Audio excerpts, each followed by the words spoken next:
MP board के class 9th के सभी विद्यार्थियों, जो आपका 1 अप्रैल के दिन जो पेपर होने जा रहा है उसका पूरा सॉल्यूशन देख लीजिए। यहां पर मैंने कॉपी में भी पूरा तैयार कर लिया है, ये देखिए पूरा आपके लिए। ठीक है, तो आइए बिना किसी देरी के वीडियो की स्टार्ट करेंगे। ठीक है, बढ़िया से आप कंप्लीट करिएगा। यही प्रश्न आपके 1 अप्रैल के दिन आपको एमपी बोर्ड में देखने को मिलेंगे।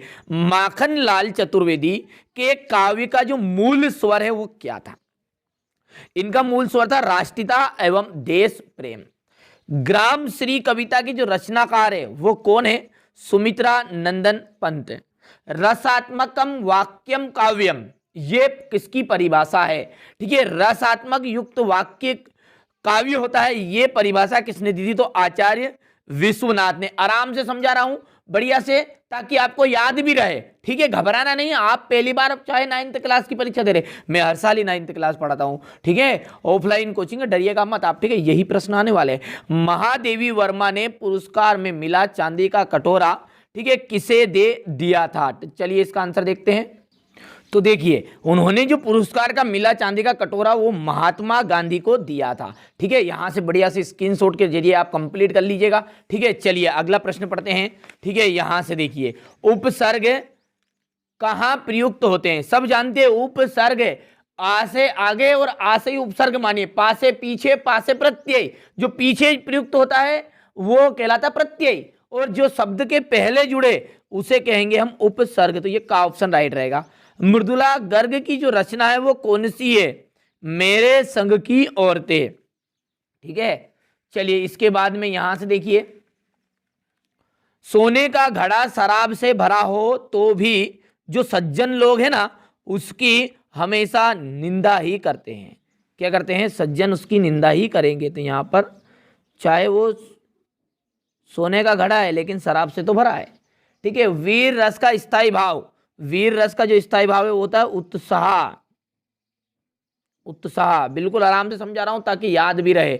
चरण सरोज पखारन लागा, इसमें ठीक है यहां पर अलंकार है। कौन सा अलंकार है? तो चरण सरोज पखारन लागा में आपका रूपक अलंकार है। कौन सा अलंकार है? रूपक अलंकार। ठीक है, यहां पर मिसप्रिंट है ये। ठीक है, यहां देखिएगा, दो बेलों की कथा गद्य की रूपक, गद्य की विदा की रचना है। तो यहां पर देख लीजिए कहानी आ जाएगा, सॉरी, इसका कहानी विदा की रचना है। रेल जो शब्द है, रेल, ये आपका विदेशी शब्द है, विदेशी। मेरे संग की औरतें, इसकी लेखिका क्या? देखिए दो बार रिपीट हो रहा है। ठीक है, कोई दिक्कत नहीं, 2 नंबर फालतू के मिल रहे हैं यहां पर। मृदुला गर्ग। ठीक है, हो गया। चलिए जोड़ी को देखते हैं। जोड़ी आपकी 6 नंबर की आएगी। तो यहां से थोड़ा सा पहले बड़ा कर लेते हैं ताकि अच्छे से समझ में आ जाएगा। बीजक, ठीक है, बीजक की यदि बात करें तो यह कबीरदास की रचना है। श्रृंगार रस का स्थायी भाव रति हो गया है। चांदी का कटोरा, ठीक है, चांदी का कटोरा हो जाएगा महात्मा गांधी को दिया था। ठीक है, सालिम अली, ठीक है, तो ये वर्ड वाचार आ जाएगा। विद्यालय में क्या, कौन सी संधि है? तो दीर्घ संधि है विद्यालय में।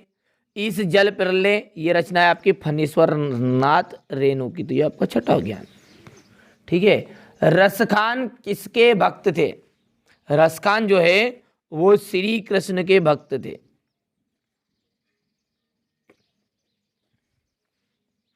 स्थायी भाव को जगाने वाले, उद्दीपित करने वाले रस को क्या कहते हैं?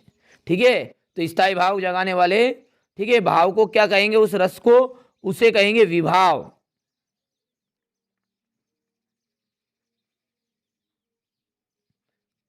और कहानी में के कितने तत्व माने गए हैं? कहानी के 6 तत्व माने गए। कितने तत्व भैया? 6। मनोयोग का संधि विच्छेद करिए।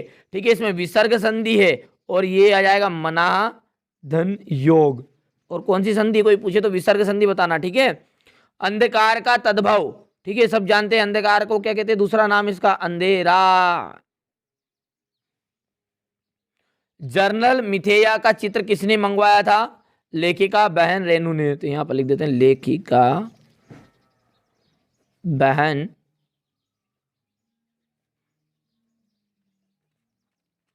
रेणु ने। ठीक है, यही प्रश्न आने वाले हैं, ध्यान से समझिएगा। चलिए एक वाक्य में, सॉरी सत्य सत्य की बात करूं तो यहां पर भर लिए थे पहले ही। माखनलाल चतुर्वेदी को देश की आजादी के लिए जेल जाना पड़ा था, ठीक है, सत्य है। दोहा एक तरह का मात्रिक छंद है, सही बात है, इसमें मात्राओं की गणना होती है। किसी घटना का आंखों देखे वर्णन टिपोतार्ज कहलाता है, बिल्कुल सत्य। रात दिन में तत्पुरुष समास नहीं है, ठीक है। और लेखक यहाँ पर देखिए असत्य हो जाएगा, ये भी आपका सत्य रहेगा। अब क्वेश्चन नंबर 6 से पहले तो आप पेपर का स्क्रीनशॉट ले लीजिए बढ़िया से, क्योंकि इसके बाद में आपको पूरा सॉल्यूशन इसका उपलब्ध कराऊंगा। यहाँ से देखिएगा, ठीक है, बढ़िया से स्क्रीनशॉट लीजिएगा। थोड़ा सा छोटा कर देता हूँ ताकि अच्छे से समझ में आएगा। ये देखिए, ठीक है, यहाँ पर देख लीजिएगा। हो गया क्वेश्चन नंबर 7, ये क्वेश्चन नंबर 9, क्योंकि उसमें अभी प्रश्न समझाऊंगा ना, वहाँ पर मैं आपको सारी चीज़ें एक्सप्लेन करता जाऊँगा। यहाँ से आप तो स्क्रीनशॉट ले लीजिए पहले तो। ये देखिए,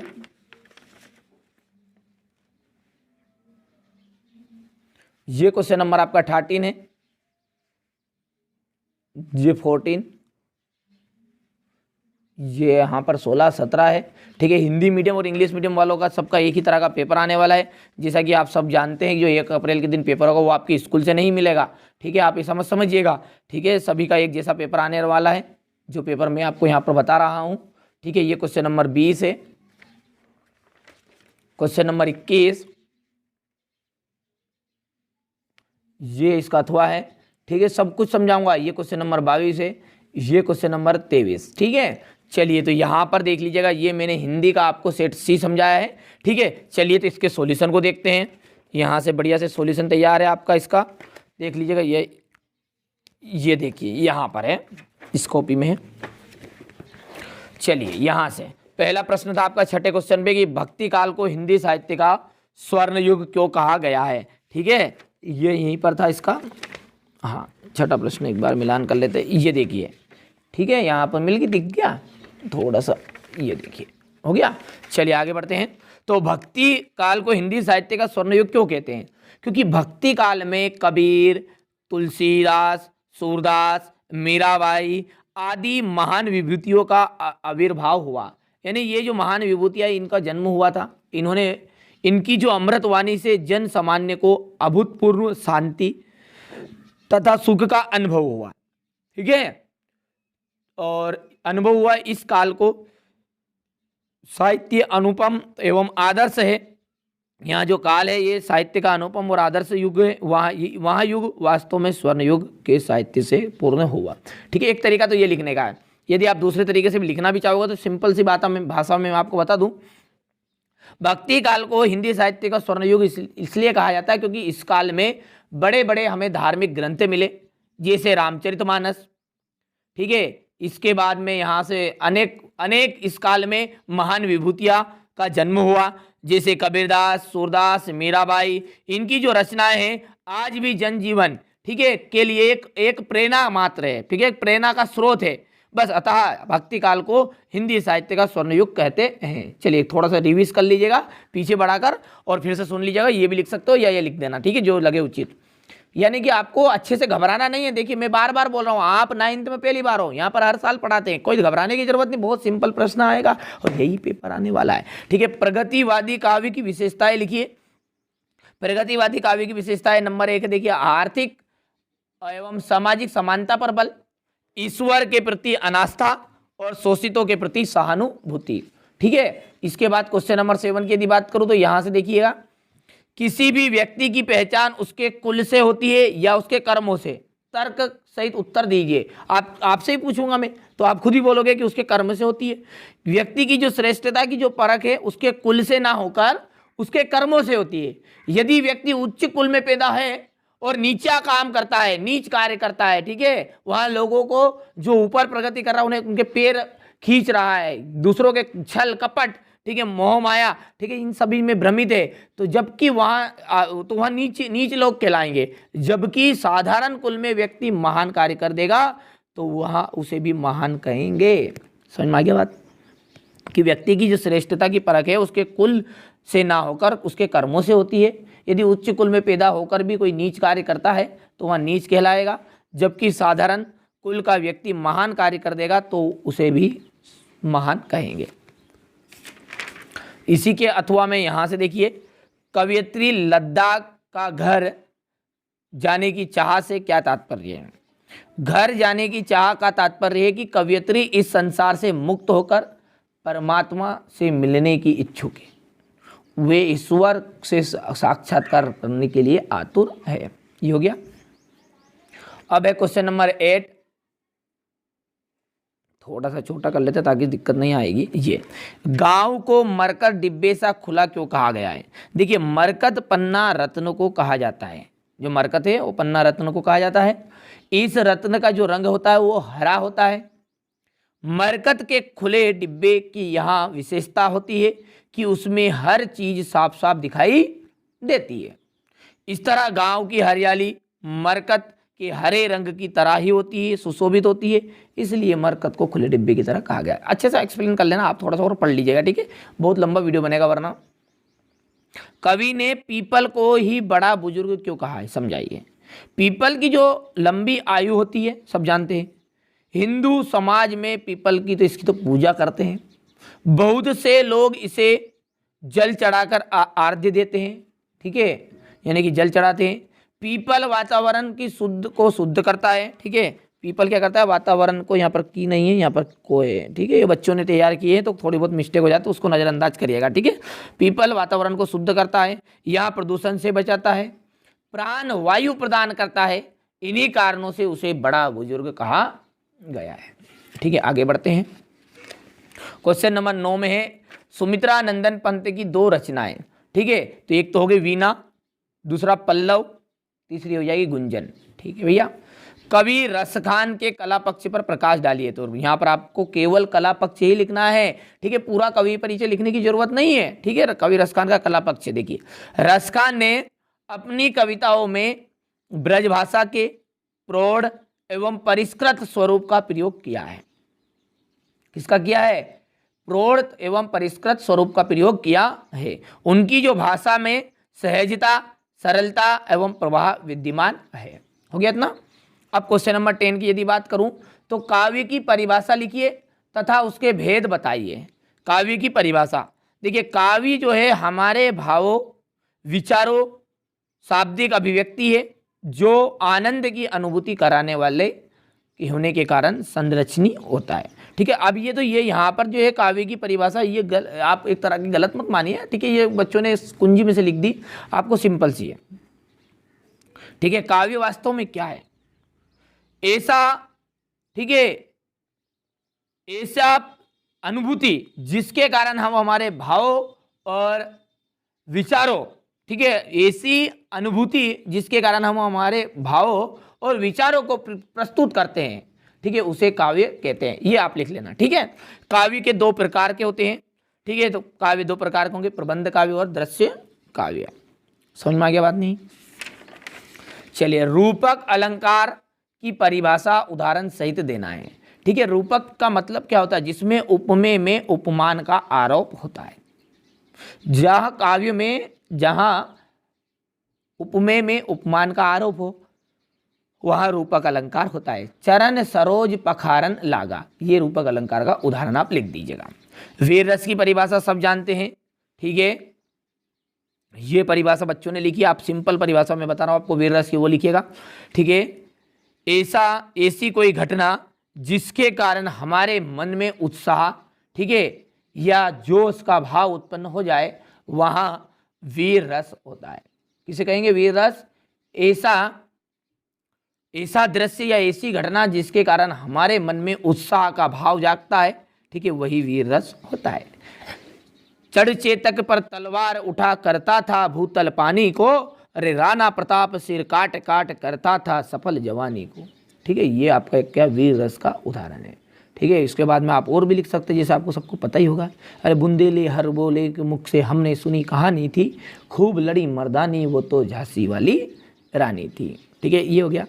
अरे वहाँ खून कहो किस मतलब का जिसमें उबाल का नाम नहीं, और वहाँ जीवन किस काम का जो आज सके देश के काम नहीं। ये जब अंदर से आदमी को जोश आता है ना, माँ तुझे सलाम जैसे जब बनता है तो आदमी के अंदर थोड़ा सा उत्साह जागता है, तो बस उसे कहते हैं वीर रस। उत्प्रेक्षा अलंकार की परिभाषा लिखी है, केवल परिभाषा पूछी यहाँ पर। उत्प्रेक्षा अलंकार, काव्य में जहां उपमेय में उपमान की संभावना व्यक्त की जाती है, जहां उपमेय में किसकी संभावना व्यक्त की जाती है, उपमान की संभावना व्यक्त की जाती है, वहां उत्प्रेक्षा अलंकार होता है। ठीक है, लिख लिया।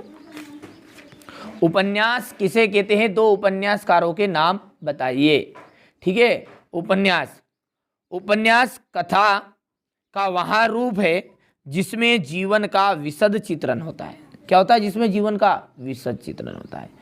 पात्रों के जीवन का की विस्तृत झांकी प्रस्तुत उपन्यासकार मानव चित्रण को व्यक्त करता है। देखिए, ये देखिए आप थोड़ा सा समझिएगा बातों को कि ये बच्चों ने नोट्स बनाए हैं, तो इन्होंने जहाँ से मिले, किसी ने गूगल से सर्च कर मारा, किसी ने कहाँ से, वो करके लिख दिए। पर मैं सिंपल सी लैंग्वेज आपको बता रहा हूँ उपन्यास की परिभाषा की। ठीक है, उपन्यास कथा का एक तरह का ऐसा रूप है जिसमें जीवन का संपूर्ण चित्रण किया जाता है। ठीक है, ये ऐसी कथा जिसमें संपूर्ण जीवन का चित्रण किया जाए उसे उपन्यास कहते हैं। यदि एक ही शब्द की बात करूं तो इतना सा लिख दीजिएगा, ऐसी कथा जिसमें संपूर्ण जीवन का चित्रण किया जाता है। ठीक है, बस उसे ही कहते हैं उपन्यास। मैं बोल भी रहा हूं, परिभाषा लिख लीजिएगा। ठीक है, यहाँ पर उपन्यासों के नाम है, उपन्यासकारों के प्रेमचंद हो गया और जयशंकर प्रसाद। अब आगे है आपका संशय स्मरण किसे कहते हैं। ठीक है, संशय स्मरण में लेखक अपने अनुभव की वस्तु, व्यक्ति अथवा घटना का कलात्मक विवरण अपनी स्मृतियों के आधार पर प्रस्तुत करता है। कर लो कितना। चलिए, क्वेश्चन नंबर 13 को यहाँ से देखिए, तो क्वेश्चन आंसर है, आप पढ़ लीजिएगा अब। ठीक है, यहाँ से देख लीजिएगा। ठीक है भैया, थोड़ा सा पूरा नहीं समझ पाऊंगा, आप भी समझदार है तो लंबा वीडियो बनेगा बहुत ज़्यादा। ठीक है, यहाँ पर प्रश्न का स्क्रीनशॉट ले लिया, बढ़िया से लीजिए, सारे प्रश्न भी लिखवाए मैंने पूरे आपके लिए। ठीक है, ताकि आपको, देखिए बहुत सारे बच्चों के पास नोट्स ही नहीं है 9th क्लास में, तो घबराइएगा मत, मैं आपके साथ हूँ। ठीक है, 10th में पूरी मदद करूँगा, एकदम फ्री नोट्स मिलेंगे सारे। ठीक है, घबराइएगा मत, फिर बार बार बोल रहा हूँ, 9th तो वैसे ही पास हो गए आप, और 10th की जवाबदारी मेरी पूरी रहेगी, सब कुछ बता रहूँगा। ठीक है, महादेवी वर्मा की भाषा शैली की विशेषताएं लिखिए। भाषा आप पढ़िए लीजिएगा, ये शैली इनकी शैली निम्न शैली है, यहाँ से देख लीजिएगा। प्रेमचंद की दो रचनाएं बतानी है, कफन है और शतरंज के खिलाड़ी।